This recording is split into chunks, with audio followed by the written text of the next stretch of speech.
long time ago, in a galaxy far, far away. Feel, don't think. Fear is my ally. The Force will be with you. We are encouraged to love.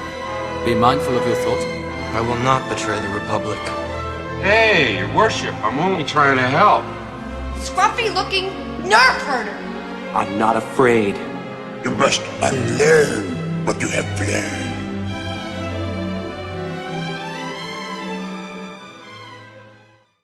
So I became aware of Ray Stevenson in the TV series Rome, which was executive produced, and one of the writers was John Milius, who you all know is one of my favorite filmmakers. He played opposite Kevin McKidd, who played Lucius Varanus. Ray played Titus Pulo. These characters are based off of actual real Roman soldiers that Julius Caesar talked about in his commentaries, which are, if you want to get in deep history, read those. Stevenson played a Roman soldier that, and I think they both played, both McKidd and Stevenson played their characters in the correct way, man's inhumanity to man. They both had hearts. Okay, you have to understand the Roman civilization wasn't based on being humane to people, but Romans could be humane to people. Titus Pulo falls in love with one of Varanus's slaves, frees her, marries her. She gets murdered by a jealous slave who takes her place, and then she confesses to Pulo what she did, and Pulo, I think, strangles her and then throws her on a garbage heap. So imagine my surprise seeing Stevenson cast in a Star Wars series. What he brought to this new character, Baylan Skoll, was a gravitas of a lot of the characters that he had played before, his own thing, and a world weariness almost. He's very precise with the character, but I want to come back for the gravitas. There's something so authentic about him in this role. Okay, so everybody who watched Ahsoka loved him for this. This is one of the best. He is one of the best new characters created. In fact, he's up there with Jude Law's Jadna Nawad, I think. Both are fallen Jedi, even though, we'll get into who Nawad could be later, because Cameron actually gave me a new idea about who he might be. And it's really, it was really sad when Ray died in 2023 of what they said were heart ailments. So people debated, what are they gonna do with Baylan Skoll? They're gonna do deep fakes. The character's too important not to include in a heavy dose. So what they did was they recast him with Rory McCann from Game of Thrones. I have never seen Game of Thrones. Emilia Clarke is a turnoff. She's just, I don't get her appeal to people. When she smiles, she looks like a monkey. Okay, I'm sorry, she just does. She does not have the glamour and elegance of a Blake Lively or a Angelina Jolie, or, think of it, Nicole Kidman. But I'm going to talk about this further. Recasting this character might seem sort of harsh, but it's not like recasting Han Solo. We knew what happened with that idea. So let's talk further. My name is Maximus Decimus Meridius. My name is Jeff. My name is Maximus Decimus Meridius. My name is Jeff. My name is Maximus Decimus Meridius. My name is Jeff. My name is Maximus Decimus Meridius. My name is Jeff. This is Master Obi-Wan Kenobi. I regret to report that both our Jedi Order and the Republic have fallen.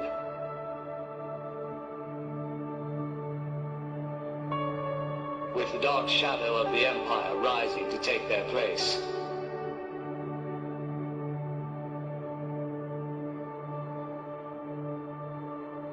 This message is a warning and a reminder for any surviving Jedi.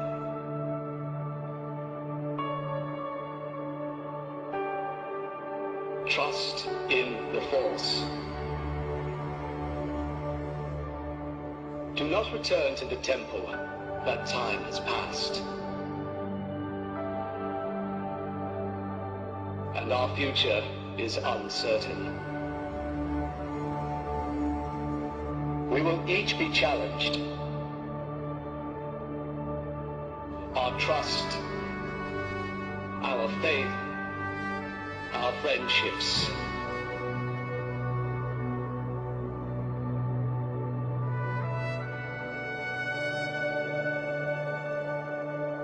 But we must persevere.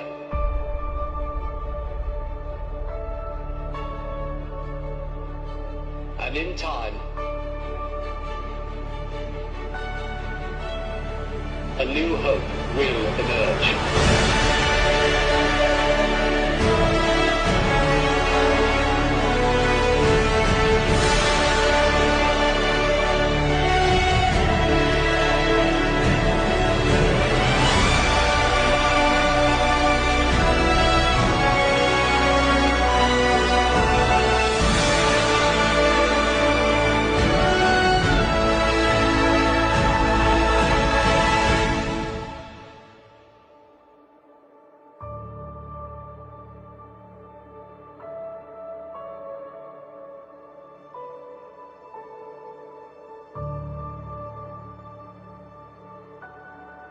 May the Force be with you, always.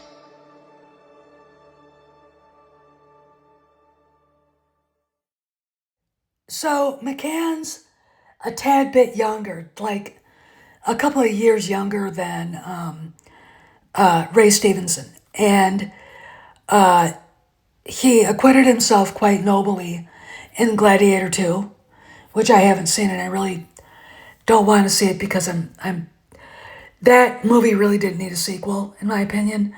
And in Game of Thrones, and I was really not interested in that because just, no, it's you can't take something like The Lord of the Rings, and it was supposed to be like that, and then throw smut into it, okay? I'm being extremely Catholic now, but there are ways of doing fantasy without naked Amelia Clarks flying around, okay, ick, and other naked people. Have some shame, for fuck's sake, okay? And I've been hoping they would pick out another actor. I even said Gerard Butler, but the guy's such a, I've met him before, don't ask. That probably would not have been a good idea. If Russell Crowe had wanted a ding to do a streaming show, I think he would have been very good as Baylan Skoll. Because he has gravitas and he is a very good actor. Okay? But whatever the casting director and Jon Favreau and Dave Filoni saw in Rory McCann, good. Okay? If that's what they want, that's good. Production is going on. And I have they're going to be doing Ahsoka 2 in Britain. And I think that's basically going to be able to take away a lot of the meddling from this bitch, if she's still around. Again, we're waiting for her to fucking leave. Her presence alone hurts Skeleton Crew, and the Skeleton Crew is fantastic. And you can tell just by watching it, she had absolutely nothing to do with it. Because it would have been heavy on the woke. Again, Is there a same-sex couple in it? Yes and no. Because they don't come out and say it. They present the two women, KB's people, as a couple, but they might not be a couple. All right? They might be sisters. They might be best friends. They might whatever, okay? So, and it wasn't woke the way they presented them. I know that a lot of channels like WDW Pro, Knights of Melvin, both should be DMCA'd by myself and Cameron Pasha, want people not to watch it because somehow they think they have the power to, bankrupt Disney or something, and they don't. We can already see that woke is disappearing. Look at Amazon ending their DEI programs. Meta is ending its DEI program. And the reason why, and those two fuckers were told by the news media and by, Breitbart.com and on X, that woke is done. Disney's walking away from politics. They said it back in April. The only thing they have to go on is Kennedy still being at Lucasfilm. And I think Bob Iger needs to put major pressure on her to leave. Okay? And right now, take advantage of the wildfires and put it out there that she's going. Okay? No one in Hollywood would pay attention. No one. All right? But as far as the news about Rory McCann, I am cautiously optimistic. Because when I saw that Ray had died, and I'm going to say they're trying to hide the way he died as heart problems, but I'm going to say the jab. When he died, I felt like it was unfair that he lost the opportunity to carry this character further, and it was unfair to the audience and to the filmmakers that they couldn't see him do that, because he was the cusp of greatness. Okay, he was on the cusp of greatness with this, because this character was in a place where he could be legendary. The next video I do later today will be who Jude Law's character might be in Skeleton Crew. Cameron gave a theory that I think really is valid in the way that Law is portraying the character tells me that there's something dark in his past, and it might not be just Order 66. Okay, but I want to talk about it later in the next video today. So happy Monday, and I will see you guys around the galaxy.